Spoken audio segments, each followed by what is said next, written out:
രഹ്നയെ കൂടുതൽ പ്രേക്ഷകരും ഇപ്പോൾ തിരിച്ചറിയുന്നത് നവാസിൻ്റെ ഭാര്യയായിട്ട് തന്നെയാണ്. അത് ഏറ്റവും കൂടുതൽ നന്നായി മനസ്സിലാക്കുകയും സന്തോഷത്തോടെ ഏറ്റെടുക്കുകയും ചെയ്യുകയാണ് രഹ്ന. തങ്ങളുടെ ഭർത്താക്കന്മാർ മരിച്ചു കഴിഞ്ഞാൽ ഭാര്യമാർ ഇത്രനാൾ വീട്ടിനുള്ളിൽ തന്നെ കഴിയണമെന്ന ചില പഴയ ആചാരങ്ങളുണ്ട്. ഇപ്പോഴത്തെ കാലത്ത് ആരും നോക്കാറുമില്ല, ആരും ശ്രദ്ധിക്കാറുമില്ലെങ്കിലും തൻ്റെ ഭർത്താവിൻ്റെ ആത്മാവിന് വേണ്ടി അങ്ങനെ ചെയ്ത് ഇപ്പോൾ മറയിരുന്ന് ഈ രഹ്ന പുറത്തു വന്നിരിക്കുകയാണ്. മരിച്ച സമയത്ത് തന്നെ ശരിക്കും 90 ദിവസം എന്ന് പറഞ്ഞ ഉണ്ടായിരുന്നു.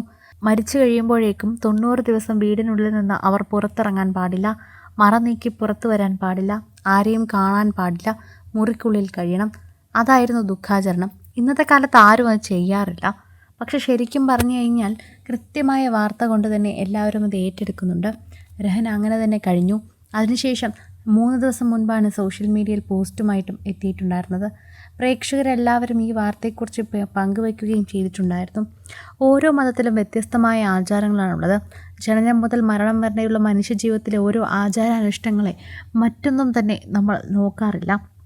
മുറ തെറ്റാതെ നോക്കുന്നവർ ഇന്നുമുണ്ട് എന്ന് മനസ്സിലാകുന്നുണ്ട്. കലാഭവൻ നവാസും കുടുംബവും തന്നെ അങ്ങനെയായിരുന്നു.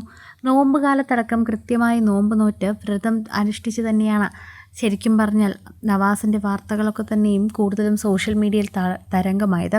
കൃത്യമായി ആ മത ആചാരപ്രകാരമുള്ളതെല്ലാം നവാസ് നോക്കുന്നത് കൊണ്ട് തന്നെ അദ്ദേഹം മരിച്ചു കഴിഞ്ഞാലും രഹ്നയ്ക്ക് അത് നോക്കണമെന്ന് ആഗ്രഹമുണ്ടായിരുന്നു. മറ്റുള്ളവരെ കാണിക്കാനൊന്നുമല്ല. എന്നാൽ നവാസിന് ആ മതത്തോടും ആചാരങ്ങളോടൊക്കെ വലിയ ഇഷ്ടമാണ്. എപ്പോഴും ആ മതത്തിനോട് കുറിച്ച് സംസാരിക്കാറുമുണ്ട്. തൻ്റെ മതത്തിലെ ആചാരങ്ങളെല്ലാം കൈവരിക്കാറുമുണ്ട്. അതുകൊണ്ട് തന്നെയാണ് അത് ആ രഹ്നയും പാലിച്ച് മുന്നോട്ട് പോകുന്നത്. അകാലത്തിൽ ഞെട്ടിക്കുന്ന വേർപാടായിരുന്നു നവാസിൻ്റേത്. നവാസ് മരണമടഞ്ഞ് 3 മാസം കഴിഞ്ഞുവെന്ന് ആർക്കും വിശ്വസിക്കാനാകുന്നില്ല. സമയം വളരെ പെട്ടെന്ന് പോയി എന്ന് തന്നെ പറയുകയാണ്. അവരൊക്കെ വന്നും കണ്ടും സംസാരിക്കുമ്പോൾ നവാസിൻ്റെ ഓർമ്മകളിൽ എല്ലാവരും നിൽക്കുന്നുണ്ട്. രഹ്നയും അങ്ങനെ തന്നെയാണ് നിൽക്കുന്നത്.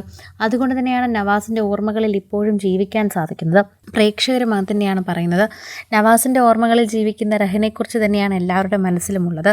പ്രേക്ഷകരെല്ലാവരും അതേ കാര്യം എടുത്തു പറയുകയും ചെയ്യുന്നു. പ്രേക്ഷകർക്ക് വളരെയധികം ഇഷ്ടപ്പെട്ട ഒന്നായി തന്നെ ഇത് മാറുകയും ചെയ്യുന്നുണ്ട്. വളരെ പെട്ടെന്നാണ് രഹ്നയെക്കുറിച്ചുള്ള ഓർമ്മകളിലൊക്കെ തന്നെയും കുതിർന്നു നിൽക്കുന്നത്. കാരണം രഹ്നയെ കാണുമ്പോൾ തന്നെ ഇപ്പോൾ നവാസിനെയാണ് ഓർമ്മ വരുന്നത്, അല്ലാതെ ഒന്നും ഓർമ്മ വരുന്നില്ല. അത്രമാത്രം വിഷമമാണ് രഹ്നയെ കാണുമ്പോൾ. എന്തു പറഞ്ഞ് ആശ്വസിപ്പിക്കണമെന്നറിയാതെയാണ് എല്ലാവരും നിൽക്കുന്നതെന്ന് പറയാറുണ്ട്. രഹ്നയുടെ ഓർമ്മയിൽ തന്നെ നിൽക്കുകയാണ് നവാസ് ഇപ്പോൾ. ഓർമ്മിക്കാതിരിക്കാൻ ഒരു ദിവസം പോലും അവർക്കാകില്ല. അവരുടെ വീട്ടിൽ ഇപ്പോഴും നവാസിൻ്റെ ചിത്രങ്ങളുണ്ട്, ഓർമ്മിക്കാൻ തക്ക സാധനങ്ങളുണ്ട്.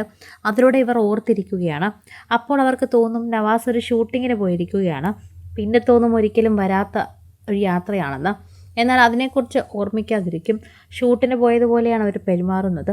വാപ്പയെ ഫോണിൽ ലഭിക്കാത്തപ്പോൾ അല്ലെങ്കിൽ വാപ്പ ഞങ്ങളോടൊപ്പം എങ്ങനെ ഉണ്ടാകുമോ അതൊക്കെ ഞങ്ങൾ പരസ്പരമാകാൻ നോക്കും. വാപ്പയാകാൻ ഞങ്ങൾക്ക് പറ്റില്ല, എന്നാൽ പരസ്പരം ഞങ്ങൾ അതിലൂടെ വാപ്പയെ ഞങ്ങളുടെ ഉള്ളിലേക്ക് വയ്ക്കുന്നത് പോലെ തോന്നും. കൂടുതൽ സിനിമ, സീരിയൽ, ചാനൽ വാർത്തകൾക്കും നിങ്ങളുടെ പ്രിയപ്പെട്ട താരങ്ങളുടെ എക്സ്ക്ലൂസീവ് അഭിമുഖങ്ങൾക്കുമായി സബ്സ്ക്രൈബ് ചെയ്യാൻ മറക്കല്ലേ.